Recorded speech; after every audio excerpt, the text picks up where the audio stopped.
Hey, good morning. I'm Paige Browning. It's Friday. This is Seattle Now. This week, the Seahawks are in a good spot, one win away from the Super Bowl. Washington State's legislature could require cursive lessons in schools and allow alcohol in large movie theaters. And we are not done debating the name of our region's big airport. They have a suggestion, but you may not like it. On the show today, we're kind of having a public media party. We've got a KUOW panel here today with producer Andy Hurst and editor Phyllis Fletcher. But first, let's get you caught up. The Seahawks play the LA Rams on Sunday in the National Football Conference Championship, basically the semifinals. The game starts at 3:30 in Seattle at Lumen Field. The winner will face the Broncos or the Patriots in the Super Bowl. Win or lose, it's the last home game of the season, so be ready for traffic. Whether your favorite movies got their flowers this year or got snubbed in Oscar nominations, Washington's getting some attention. The movie Train Dreams is both set and filmed in Washington State. It has 4 Oscar nominations, including for Best Picture. The movie's about a 20th century logger and railroad worker, and if you want to see it before the Academy Awards, Central Cinema and SIFF will show it this month and next. And Washington State Ferries has a possible taker for 2 old ferry vessels. Seattle-based Stabert Marine wants to refurbish the retired Hayek and Klahoya, vessels the state is struggling to maintain itself. The company would fix the vessels at their own expense, then lease them back to the state. Washington State Ferries says it's considering the proposal as they do their due diligence. Check back for more headlines on tonight's episode of Seattle Now. It's Friday again. People are scraping ice off the windshield or maybe the bike seat to start the day. Andy Hurst is here. He's Seattle Now's senior producer and Seahawks anxiety correspondent. Good to have you on this side of the mic, Andy. Thanks for having me back. Phyllis Fletcher is here. She's an editor at KUOW and a fair weather Hawks fan. Phyllis, Absolutely. I'm really glad to have you back. I heard you were here like 4 years ago. Yeah, it's been a minute. Anything happen in that time? I've had a couple of jobs. Okay. I've become the mother of a teenager. Yeah, a few things have happened. Well, a warm welcome back. Thank you. Okay, you two. Before we dive in, something's been weighing on me. We're in the dead of winter right now, but it doesn't really feel like it. In a normal year, we'd see 3 inches of snow at SeaTac by now, okay? Mm-hmm. That's actually more than I expected, but that's what the history records show. This year, not a hint of snow yet. Seattle's about 1.5 inches behind on rain for the year. And I have to say, I'm cranky about this. Most everyone I know is like raising their arms at the sun, praising the sun, celebrating. And I am like, where are the clouds? So I need to hear from people I trust and respect, Phyllis and Andy. Phyllis, are you into this sunny, dry weather? Are you one who prefers when winter feels like winter, dang it? You know, I'll take it. I'll take the sun. I'm really an indoor cat, so in a lot of ways it doesn't matter because I love the great indoors. You're watching from your window? Yeah, but it seems like everyone else is so much happier when the sun is out. Like, I will take it. I have some really rad prescription sunglasses from Costco. I can just slap those on while I'm doing my errands and like just enjoy the fact that most everyone is at least a little bit happier than usual. Okay, you're helping me see the light a little bit. Andy? I'm not wild about it being this cold, but Okay. I will take the sunny skies any day over the dreary, cloudy winter. For me, winter, I either want beautiful snowfall, I love it when it snows, Yes. or cold but sunny. Cold and sunny. Anything in the middle when it's just cloudy and rainy, that to me is a crappy winter. So Okay. I'll take it. I'm having a hard time because I am trying to ward off seasonal depression with, every ray of sun I can get. But I'm a skier and sort of like a climate change nerd. And I'm like, where are the clouds? Oh, I see. But the National Weather Service predicts some rain and even a chance of snow early in the week next week and some snow in the mountains. So that's more like it. At the very least, it's going to be perfect football weather on Sunday. And that's the big story of the week. Just a few short months after the Mariners made a deep playoff run, the Seahawks are in the exact same spot, 1 win away from a trip to the Super Bowl. That game takes place Sunday against the Los Angeles Rams at home at Seattle's Lumen Field. unlike the Mariners, this is a situation the Seahawks have been in before. They have made it to the final game. Sorry, Mariners. They've made it to the Super Bowl 3 times, and they won it once. How are you feeling, Andy, anxiety correspondent for the Seahawks? How are we feeling about this game against the Rams? I do suffer from moderate to severe sports anxiety. I will admit. I should see my doctor about this. So this is what's so weird about this. I am feeling weirdly confident about the Seahawks. Is this new weekend. for you? Yes.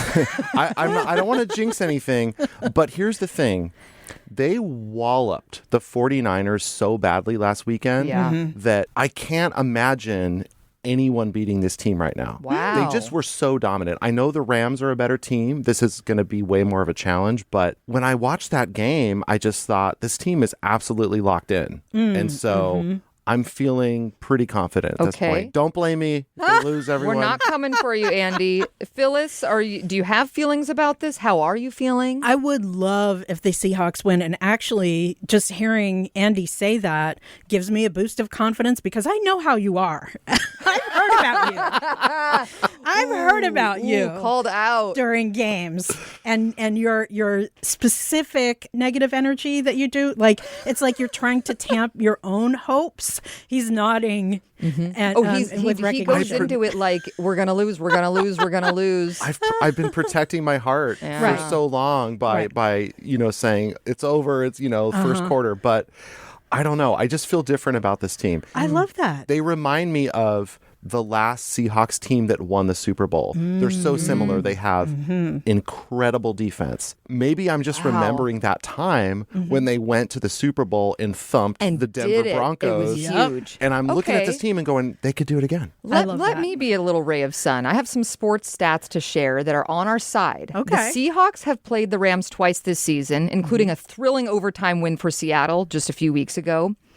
The all-time Seahawks versus Rams record, I've got that here. The Seahawks have a 29-28 record against the Rams over the course of history, so we're one up on them. And listen closely to these numbers. All-time, the Seahawks versus Rams score is 1,223 to 1,222. Why did you tell me that? You just messed him right up. You just messed him all the way up. You took him out. There's no coming back from this. No. There's no coming back. But is this like a made-for-TV rival game or something? We're 1 point ahead of them all time when there are 1,200 points scored between us? Andy, that's worse for you. I guess what this might tell us is that this is going to be close. I don't think... Okay. I'm confident. I don't think this is going to be a blowout like last week's game was against San Francisco. This is going to be a tough game. Phyllis, does that number do anything for you? It definitely makes me more nervous, but the Andy confidence for me is overriding that. Wow. Okay. Yeah. And, we have the Pope connection. Do you know about this? I'm not hip to this. Okay. So far this millennium, every time a new pope has been elected, the Seahawks in that same cycle have made it to the Super Bowl. Wow. Every time. It's divine. It's divine. When it comes to the 12s, what sort of mood have you noticed around the city recently? I would say it's not turning it up to 11 yet, but it's getting there. I can feel that energy. Blue and green Christmas lights all over people's houses. So there's one person in my neighborhood who has a Christmas light display that is the number 12. I haven't seen that come out yet. Oh, but that's interesting. Yeah, when I see that come out, it's on like Donkey Kong. It's on like Donkey Kong. I'm seeing the flags. I think after we win Sunday, that's when that stuff comes out. Yeah. Okay, the jinx is on you now. Oh, no. For me, this is showing up in people that I didn't even know were Seahawks fans texting me or chatting with me about the game. And I'm like, wait, did you watch that game? And they're just like, of course I did. Yep. It's, they're 2 games away from the Super Bowl. I even watched a game. Yeah, right? So many people I know are getting into this team because it's fun to jump on at this moment. Yeah. Well, okay. Speaking of this moment, this now marks 2 deep playoff runs by 2 of Seattle sports teams within a year. The M's and the Hawks. What is up with Seattle sports lately? Are we like in some special era, Andy? I kind of think we are. Okay, if we extend this out to what's about to happen this summer, we have the World Cup coming to Seattle. That's huge. Men's Soccer World Cup. We have the Seahawks 1 game away from the Super Bowl, the Mariners 1 game away from the World Series. We have a brand new professional women's hockey team, the Torrent in town. You're right. Who are like selling out games at Climate Pledge. Yeah. We have the Storm with the bounce back season back in the playoffs. I can't say as much about the Kraken this year, but it does feel like we're having this little mini run of success. We haven't won the title, but, you know, it could happen. Yeah, it's exciting. I'm definitely hearing more people talk about sports lately. And I have to say that Torrent had good timing with people being slightly more interested in hockey right now because of heated rivalry. Oh, with heated rivalry. Yeah. And that's our next segment. No, I'm just kidding. Yeah. But seriously. Right. Yeah, that would be amazing. I've watched it. Me too. I have lots of thoughts. Oh, Kip. But yeah, I mean, Andy, I love what you're talking about. We're seeing World Cup. We're seeing playoff runs. The Storm, Reign, and the Sounders made the playoffs in the last season. There you go. And of course, we can't look ahead just yet, but the Super Bowl is February 8th this year. Knock on wood.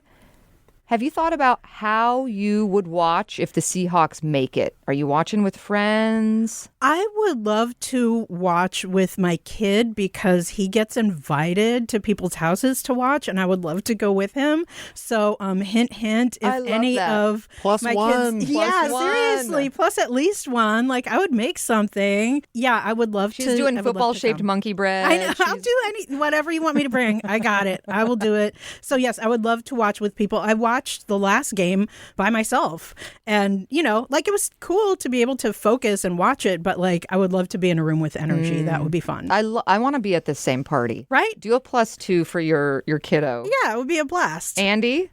Okay, this is funny timing. I'm going to be in New Orleans on Super Bowl Sunday. I'm going there just to visit. I'm going on a trip.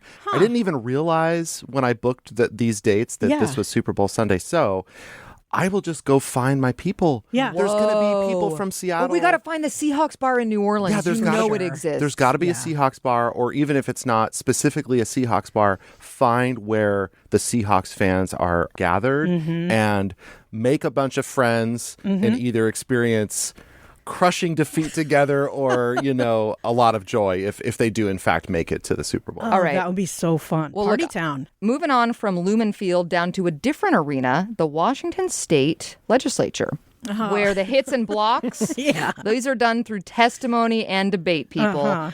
We found some sort of curious, interesting bills under debate this week, and I'm dying to know your takes on these, especially one about having a beer while at the movies. Oh, okay? yeah. So House Bill 2476 would allow larger movie theaters to serve alcohol. We're talking your AMCs, your Regals. The state currently says any movie theater with more than 120 seats cannot serve beer, wine, or spirits. But right now you can drink at the smaller venues like Central Cinema. I just had one at the SIF Film Center. That was great. Pretty sure I saw like Wicked-themed cocktails at some theaters this last year. Does a cash bar give you more incentive to go out to the movies? Look, if I'm going to have a drink at the movies, it better be banging. It better be a good cocktail. I'm not looking for no neon green foot-long margarita. No, get out of here with that. Like it's alphaba color. Right, get out of here. No. And the thing is, if I'm going to have a really good cocktail, I know, especially at a movie theater, it's going to cost me like $30. Oh, yeah, definitely. And then you can keep the mug for like $8 extra, probably. Get out of here. You know, so I'm like, I'm better off with just popcorn and Diet Coke. Andy, you going to the movies for a drink? So, yes. So Central Cinema, speaking of which, that is my favorite place to see a movie in Seattle. It's the best. Part of it is the second run movies. You know, they're playing familiar favorites, but I love being able to have a beer at the movies. And they have heckle vision where you can laugh. You can put jokes on screen. You can get rowdy after a few beers. Yeah. It's encouraged. But don't have too many drinks at the movies if you plan to drive home, because Senate Bill 5067 would lower the blood alcohol limit in Washington from 0.08% to 0.05%. Not the first year this has come up, but they're trying again.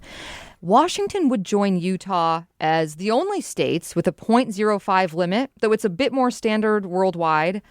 I'm not going to ask your thoughts on the bill itself. We're an unbiased newsroom, okay? But what does this look like in practice for you if the driving BAC limit is dropped to 0.05? Right. I mean, they're basically saying that's the epitome of don't drink and drive, right? Like they say that, like that's the catchphrase around it. Like but don't drink at all and drive. Yeah, basically. don't do it. We have created like a funny cultural relationship with drinking and separately with driving. Culturally, there are just too many messages that like, you get to do this. This is a marker of adulthood. And then like, it's almost like we feel entitled to do either one at any time, and having either one is sometimes taken together. away. Yeah, feels like it's not right. And so if we really do believe in don't drink and drive, like this is a law that would represent that. Makes it a little easier to know where that line is. Yeah. Supporters of this point to Utah having fewer DUI traffic fatalities since this has been implemented. Okay. But Utah's got some different laws, but okay. Yes, it's a different landscape for drinking, right? Fewer people drink there. Yeah, There's other limitations on how strong the alcohol can be when you go out to bars. For me, what this brings up is the concern that I would go out, have a couple drinks, and feel fine. I'm a bigger guy. I'm tall. I can have a few drinks and not really feel intoxicated. I've sort of internalized what I'm pretty sure 0.08 feels like, right? If it were to drop, I wonder if I would have to be way more careful about how much I'm drinking. And to that point, I know the restaurant industry is also very concerned about this law because they feel like it would hurt their business and really be tough on servers to judge if people there have had too much to drink. That's true. Right, And opponents of the bill also say, the spokesman review reports, the state's got a backed up toxicology lab and the state should focus more on hiring patrol officers than giving more drunk driving tests. This tox lab is already backed up. Right. Sort of an interesting argument. A survey, Andy, sort of what you're speaking to, a survey cited by the Washington State Traffic Commission says nearly 1 in 4 people who drink say they didn't think they could be impaired if they were under 0.08. Which actually, a study from Stanford I was looking at was showing that between 0.05 and 0.08, that is when like the motor skills and the quickness start to change. Oh, really? See, I didn't know that. I feel like I have zero information about like what levels I've been at different times. Yeah. So like the safest thing is to just not at all, just to keep those things totally separate. Don't drink and drive. Yeah, right. It's yeah, not that's don't what they drink say. 3 beers and That's drive. what they say. Don't drink and drive. Okay. Yeah. Yeah. Right. I'm starting to get it. Well, we'll Let's see do if the test for driving under the influence gets harder. Yeah. What it does not include is a test of cursive handwriting. Oh, good. Thankfully, because most people still aren't learning that skill anymore. Right. Intro House Bill 2262, which would require Washington students to, at the very least, learn to sign their name in cursive. When is the last time you used cursive writing? This is a serious bill. It's before the lawmakers. Phyllis, are you using cursive? No. I mean, you'll see. You have a notepad letters? in front of you. Let me see this. You do take notes by hand. I do. I do see all caps block letters on there. There's some on there. It's all just like really raggedy print that like blurs together, but is still not cursive. Okay. Like the feigning letters cursive. are connected, but like only because I need to be writing really fast. Like actual cursive is not something I can do anymore, I don't think, without being very deliberate. And then it looks like, a third grader from the 80s, which is probably... You're thinking of calligraphy. I can't do that either. Andy, when's the last time you used cursive? For me, it's like, signing my name. This morning. No. Yes. In preparation. Yes. I take notes on paper and I write in cursive. Old school. Almost exclusively. Really? Yes. Prove it. You've always done this? Yes. Yeah. Please. Write something. We want you to write. Write like Go Seahawks. Yeah. Please write Go Seahawks Go. And we're going to study the cursive handwriting. Pass around the notepad. That's cute. Look. It's a little sloppy, but it looks good. Our producer Vaughn's Isn't that checking nice? it out. Let me see here. This is sweet. It's cute, right? If I didn't know that said Seahawks, though. another reason I'm a cursive fan, 2 words: signature verification, right? We vote by mail in this state. Yeah. You have to sign your ballot. The mismatched signature issue has become a big problem, and ballots get rejected. I think it's useful, even just for that people learn how to write in cursive and develop a signature. Yeah. So when they come of age and they're voting, they've sort of got that down. Well, on this note, this House bill would also require the Secretary of State to analyze ballot rejection rates due to signature mismatches. And use that to inform cursive lessons. Okay. Which is what you're saying. Okay, one last thing before we go. SEA, that's our airport code. Like, you know, like PDX, LAX, JFK. Or PAE, okay. PAE, if you're into Payne Field. Okay. Well, this is becoming another round of a great Seattle debate because we all call it SeaTac Airport.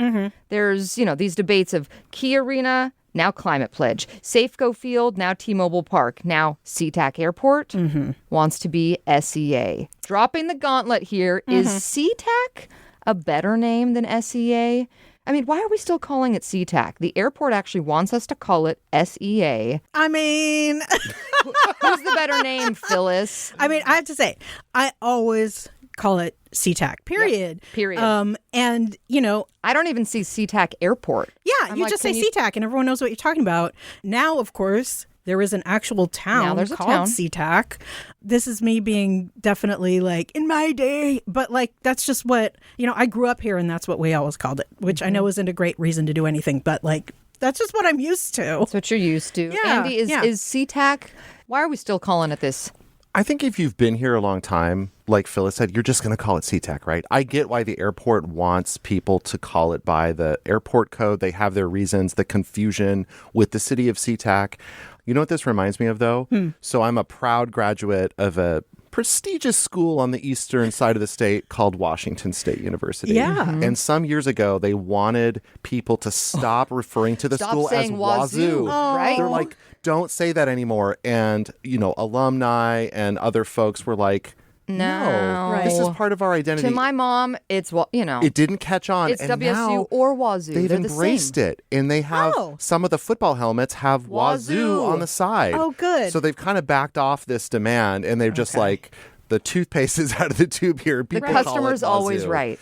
Yeah. So I think this is going to be hard for locals to change what they say. Yeah. Maybe internationally it'll start to change, but here it's like you're just going to call it SeaTac. So the airport, that is their official code, and their nickname is SeaTac International Airport. But they reignited this sort of debate last week by posting a video online with Meghan Trainor's song Whoops playing in the background with this caption, still calling us SeaTac? Whoops, it's SEA. I'll get out of here with that, Come man. on, get out of here with that. Yeah, come on, man. And they say, you know, that's our nickname.